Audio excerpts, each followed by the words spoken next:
Em nome do Pai, do Filho e do Espírito Santo. Amém. Nós vamos ver hoje sobre o capítulo 6º do Catecismo, questão 956, sobre os vícios, dos pecados ou vícios capitais e de outros pecados mais graves. Nós vamos começar com a questão que pergunta: o que é um vício? O vício é uma disposição má da alma que a leva a fugir do bem e fazer o mal, e que é causada pela frequente repetição dos atos maus. Isso é muito importante fazer a distinção necessária. Uma coisa é um hábito bom, que se chama virtude. Toda disposição de fazer o bem, moralmente falando, é uma virtude. Agora, toda disposição de fazer o mal, no sentido moral, é um vício. O que faz ser a diferença do vício para a virtude?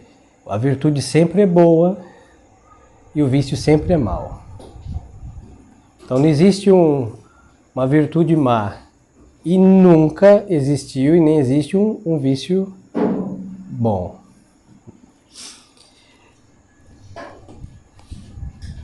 Que diferença há entre o vício e o pecado?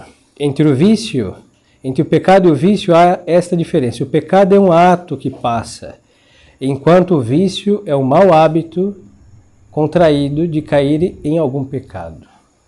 Então, quando se comete um pecado, por exemplo, comeu uma vez em excesso, isso foi um ato de pecado de gula.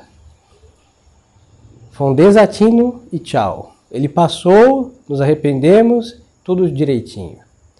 Agora, quem cai com frequência neste ato do pecado da gula, ele vai adquirir um vício, que nesse caso é um capital, gula. Uma coisa é ter um ato de soberba, de orgulho, um pecado. Outra coisa é ter o costume de ficar inflamado pela soberba, vício da soberba. Quando um pecado ele é repetido com frequência, ele vira um vício. Aí nós só temos 7 vícios capitais, mas todos os pecados possíveis de se cometer entram dentro de um dos 7. Assim, são capitais, vamos ver mais adiante, que são cabeça de um monte de pecados. É uma mãe que tem um monte de filhos delinquentes. Então, a ira é uma mãe que pariu monstros, todos os pecados vinculados à ira.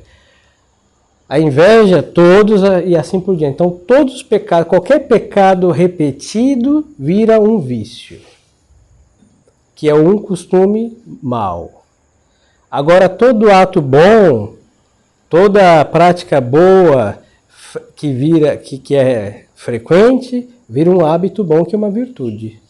Então, moralmente falando, todos os bens que podemos praticar vai entrar dentro de alguma ou outra virtude. Nós temos muitíssimas virtudes que se encaixam nos atos bons que o homem é capaz de fazer. E dentre os males que somos capazes, vai entrar dentro de um ou outro dos 7 capitais. Frequentes viram vício. Então, uma coisa é cometer um ato de pecado e ele acabou, passou, choramos, se arrependemos, confessamos e tchau. Outra coisa é ser escravo daquele ato de pecado, que aí é ser dependente do vício X, Y, W, etc. Os senhores me entendem? É muito interessante ver que uma coisa é um ato de um pecado, agora outra coisa é estar abaixo de um vício de um pecado. É muito diferente.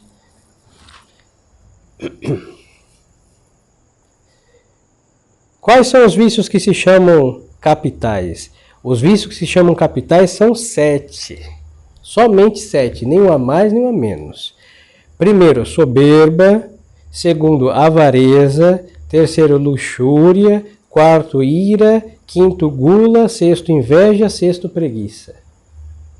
Então, dentro desses 7, todas as estupidezes, mazelas que um homem é capaz de fazer, ruim, mal, um desses vai ser a mãe ou a avó, vai estar em parentesco com um desses 7 que agora mencionamos.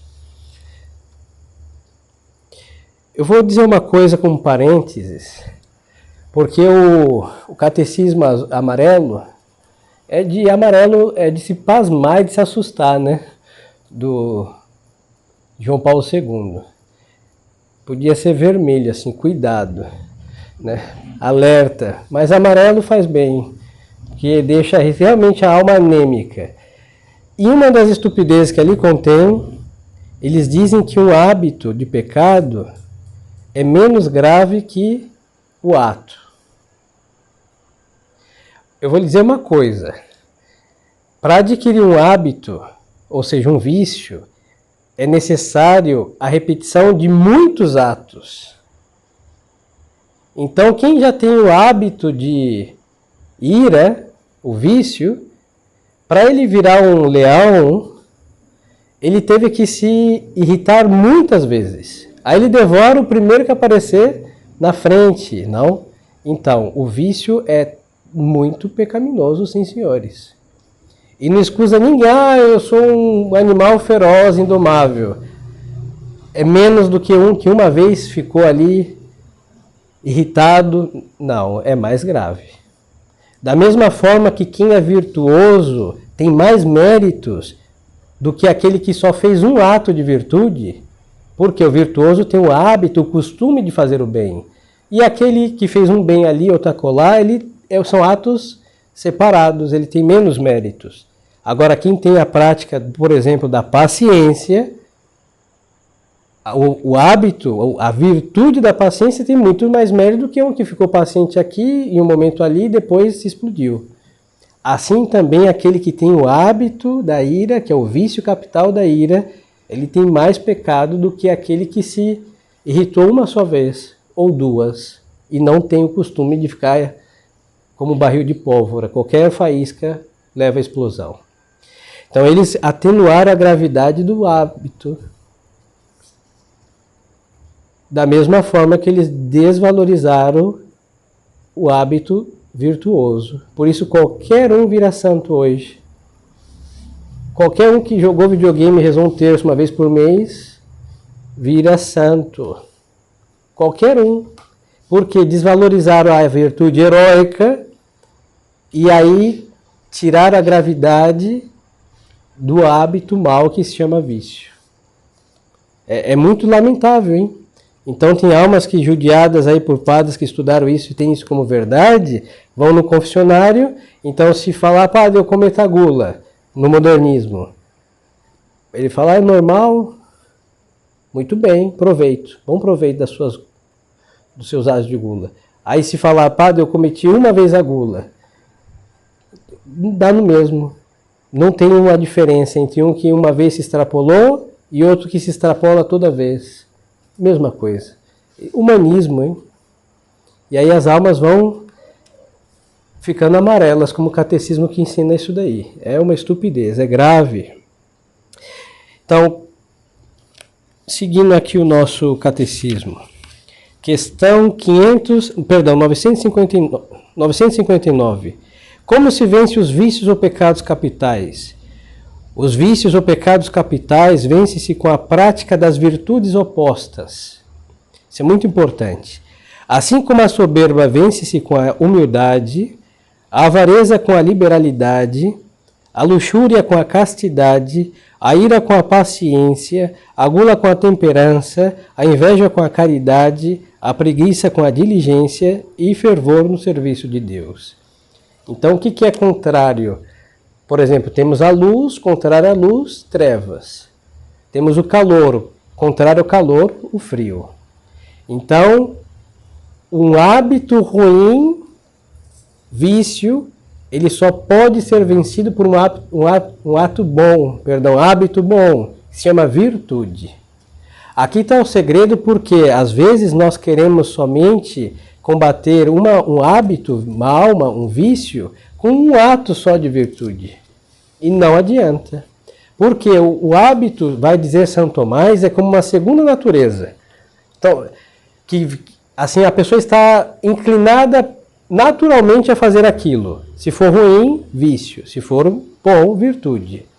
Mas para adquirir essa connaturalidade, é necessário ralar, Tanto para o mal, para virar um viciado nos 7 pecados capitais, como nas virtudes, para ser uma alma virtuosa. Então, assim, para adquirir a paciência, são muitos atos de paciência que vai fazer adquirir o hábito da paciência, que é a virtude da paciência, para vencer o vício da ira. Entendem?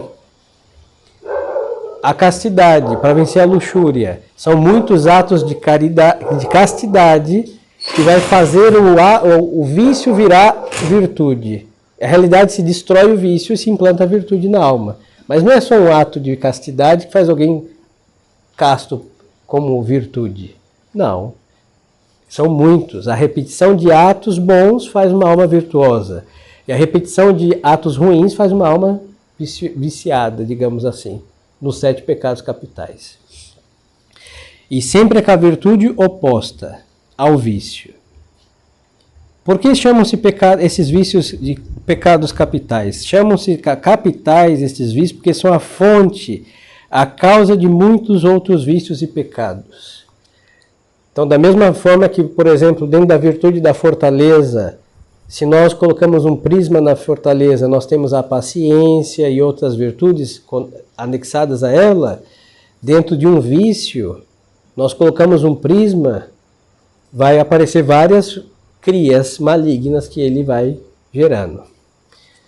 Então, são fontes, cabeças dos pecados, qualquer um dos que os homens são capazes de cometer. Todos os pecados se encaixam dentro de um dos 7 pecados capitais.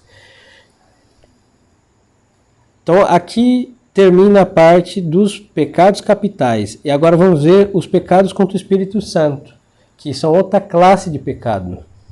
Os pecados, quantos e quais são os pecados contra o Espírito Santo? Os pecados contra o Espírito Santo são 6. Primeiro, desesperar da salvação. Segundo, presunção de se salvar sem merecimentos. Terceiro, combater a verdade conhecida. Quarto, ter inveja das graças que Deus dá a outrem. Quinto, obstinar-se no pecado. E sexto, morrer em impenitência final. Então, são 6 pecados contra o Espírito Santo. Não confundamos com 7 capitais. Então, por que se chamam esses pecados, particularmente pecados contra o Espírito Santo? São um tipo específico de pecados. Por que tem esse nome? Estes assim se chamam, particularmente, pecados contra o Espírito Santo, porque se cometem por pura malícia. O que é contrário à bondade que se atribuiu ao Espírito Santo. Quando Nosso Senhor diz que todo pecado é perdoado, salvo o pecado contra o Espírito Santo, Nosso Senhor não quis dizer que é porque Deus não vai perdoar. É porque quem comete o pecado contra o Espírito Santo não quer ser perdoado. Os senhores entendem? Tem uns que leem na Sagrada Escritura, tem que ter cuidado, hein? Ah, então cometeu um desses 6, Deus nunca vai perdoar. Não, é porque quem está nesse estado de pecado não quer ser perdoado por Deus. E a condição de Deus perdoar é se arrepender, é querer ser perdoado. E a malícia desses 6 exclui esta possibilidade no momento. Agora alguém pode depois se arrepender, mas estando nesse estado, não quer arrepender-se. Lhes dou um exemplo. Primeiro, desesperar-se da própria salvação. O que isso quer dizer? Uma pessoa que acha que não tem jeito, que vai para o inferno, não tem reza, não tem missa, não tem nada, santo do céu, milagre da onipotência de Deus que possa mudá-lo. O que pode se fazer por essa alma? Se ela assim querer. Aí se dá 5 minutos de penitência nela, ela fala, não, eu tenho um jeito. Aí Deus perdoa essa alma. Mas enquanto ela assim está afirmando, ela não tem jeito. Porque ela se fechou para a intervenção de Deus, perdoando e tirando desse estado. Aí esse é o pecado que não tem perdão. Porque o pecador não quer ser perdoado nesse estado. Segundo, presunção de se salvar sem merecimentos. Esse pecado é do protestante, hein? Encontrei Jesus, estou salvo, não faz nada. Se fosse assim, os que caminharam nas ruas de Jerusalém, todos estariam salvos. Encontraram Jesus, caminhando por Jerusalém, Caná e etc. Não basta o quê? Boas obras. Por que esse não se salva? Porque a presunção, ela se eleva no lugar de Deus, orgulhosa, e essa soberba de querer legislar no lugar do Supremo Legislador o faz surdo a Deus. Aí não tem voz de Deus que entre. Agora, quando ele cai na real e fala, bom, se Nosso Senhor perdoou tantos, mas com boas obras de penitência, e sem penitência o pecador não tem remissão, aí ele sai desse pedestal que não lhe pertence, e aí cai na real o mínimo de humildade entre a contrição e obter o perdão. Mas enquanto assim pensa, sem jeito, porque ele se fechou por soberba, e aí não está disposto e nem quer obter a remissão pelo arrependimento. O terceiro, combater a verdade conhecida. Se a verdade é conhecida como verdade e alguém a combate, essa malícia é tal porque a verdade é Deus conhecido. Quando conhecemos a doutrina de Deus, nós aderimos por quê? Porque é de Deus, foi Ele que disse, Ele é infalível, Ele não pode enganar-se nem enganar-nos. Quando se combate essa malícia também, vai fechar a alma para Nosso Senhor. Este pecado é do modernismo, hein? A gente fica escusando o modernista de ignorante. Esses que se dizem bispos sabem muito bem o que eles atacam, hein? O combate contra a missa, eles sabem muito bem o que a missa tradicional é. O combate contra o sacerdócio de verdade, eles sabem muito bem o que é e o que faz na face da terra. É o ódio à verdade conhecida. E esse é o pecado dessa gente. Me atrevo a dizê-lo. Se não é, que Deus tenha piedade da minha afirmação. Mas tudo indica. Se não for, parece muito o combate à verdade conhecida. Então, a alma conhece, tem certeza e inclusive crê, mas combate aquilo que está crendo. Gravíssimo. Esse pecado também foi o pecado quando condenaram Nosso Senhor. Viram as escrituras se cumprir até a última vírgula, mas Nosso Senhor foi sentenciado. Tenho que usar palavras polidas, hein? Por causa de um certo povo, o padre foi censurado. Então, os senhores entendem quando eu faço assim? Um povo que respira muito do ar que nós temos sobre a face da terra, por seus narizes compridos. Então, eles conheceram a verdade, hein? E Nosso Senhor cumpriu a todas as profecias. O que eles fizeram? Vamos matar porque Ele faz muitos milagres. Quando ressuscitou Lázaro. Combate a verdade conhecida. Bom. Quarto, tem inveja das graças que Deus dá a outro. É outra se fechar. Por quê? Quando a gente olha com inveja as graças não é sentido temporal, não, no espiritual. Quando a gente tem inveja de Santa Teresa d'Ávila, inveja de Santa Teresinha, inveja de Santo Antônio. Tem gente que tem inveja de ser inveja santa. Não, isso é pecado, não existe inveja santa. Não existe gula santa, ira santa. Ira santa podemos discutir, mas não como vício, como paixão da alma. Como paixão da alma, sim, mas como vício, não, hein? Já falamos disso em outra ocasião.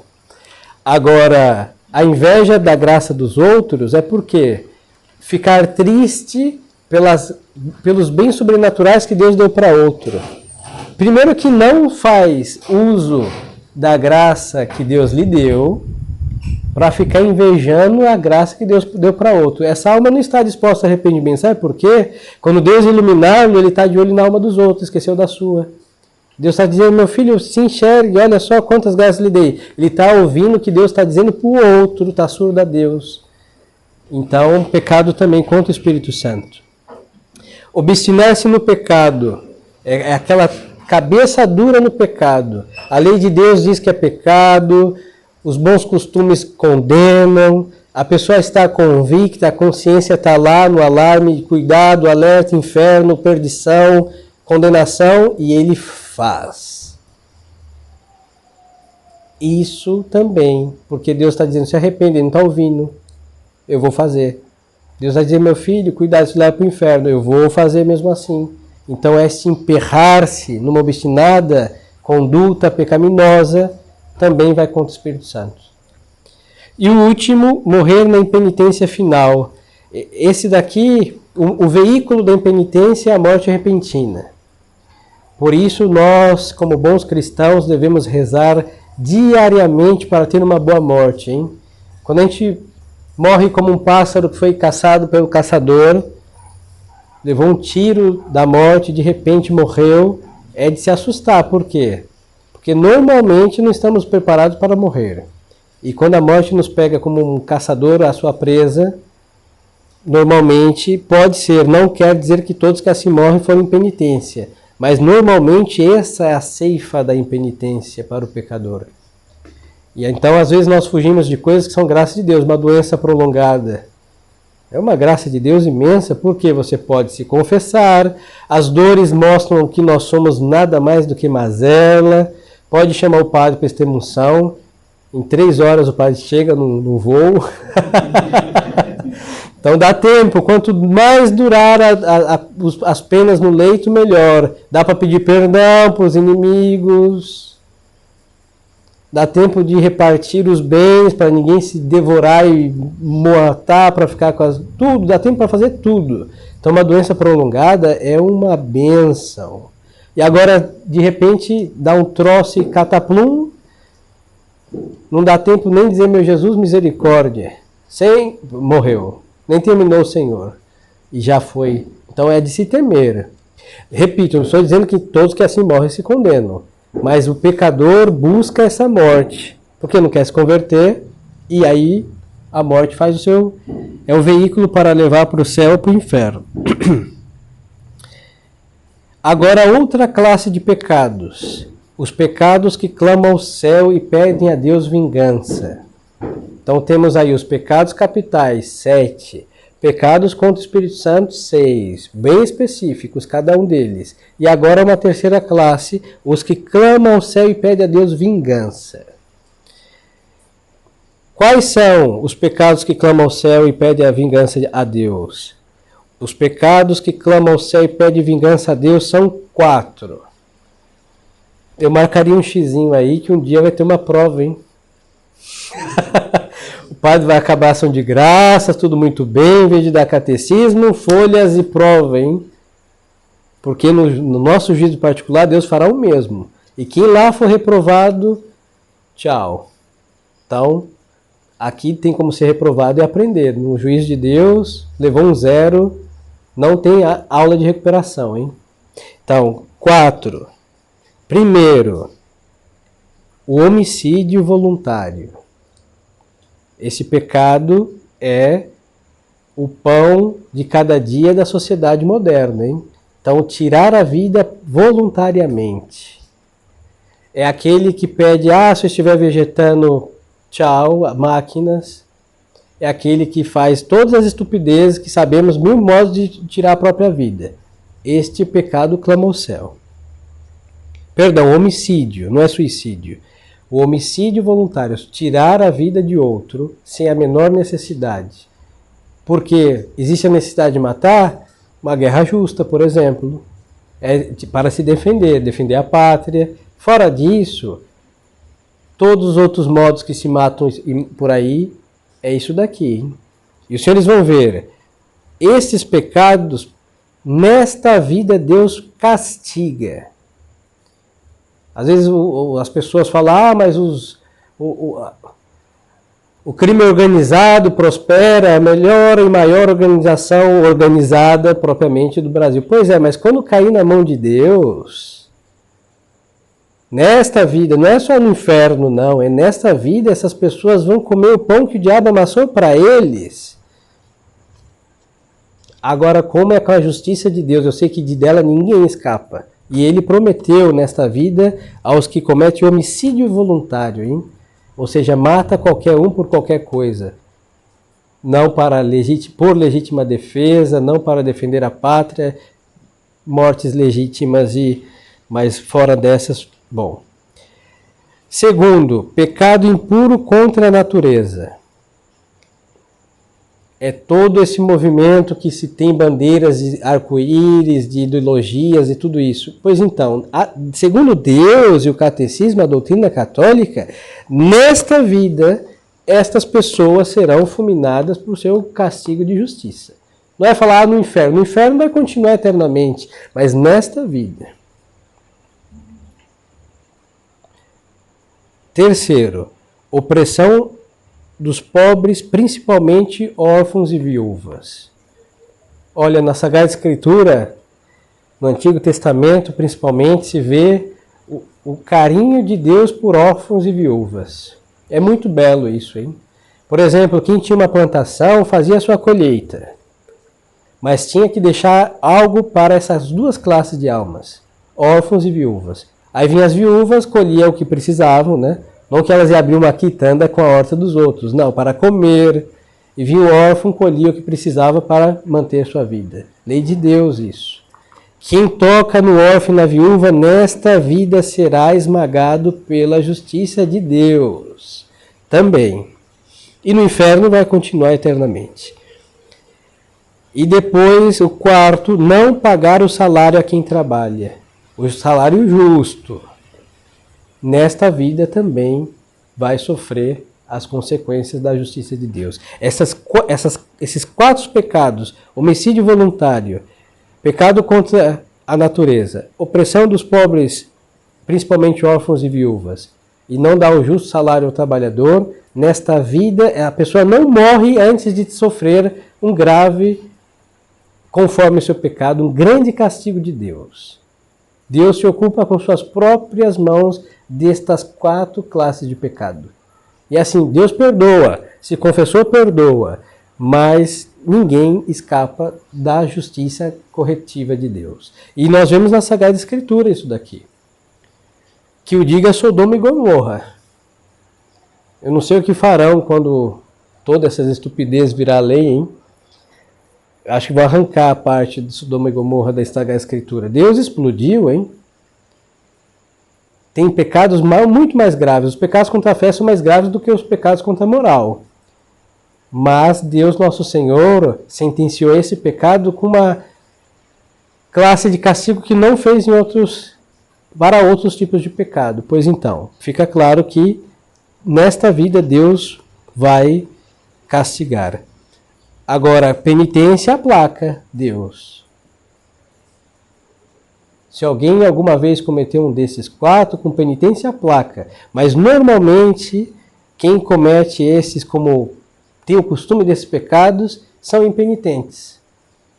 Aí se os senhores veem como o diabo é esperto, né? Ele tira o arrependimento e aquilo que incrimina, faz aquilo virar lei e ser aceitado, porque hoje chama preconceito, falando do pecado contra a natureza. E aí as almas que estão baixo esta propensão são impenitentes. E é somente o remédio, a penitência, para aplacar a justa ira de Deus. E é o que não fazem, por isso são sentenciados por ela nesta vida. Aí conclui o catecismo e o padre também, essa parte, questão 964. Por que se diz que esses pecados pedem vingança a Deus? E o catecismo responde, disse que estes pecados pedem vingança a Deus, porque diz o Espírito Santo e porque a sua malícia é tão grave e manifesta que provoca o mesmo Deus a puni-los com mais severos castigos. Então, é questão de esperar em Deus o trabalhador, o órfão e a viúva, porque os que perderam um parente aí por alguém ter cometido aí, mataram por estupidezes, não vai ser a justiça dos homens que vai consertar, os senhores sabem que ela é bem lerda, mas a de Deus não é. Nós não vemos, hein? Mas ela faz o seu serviço.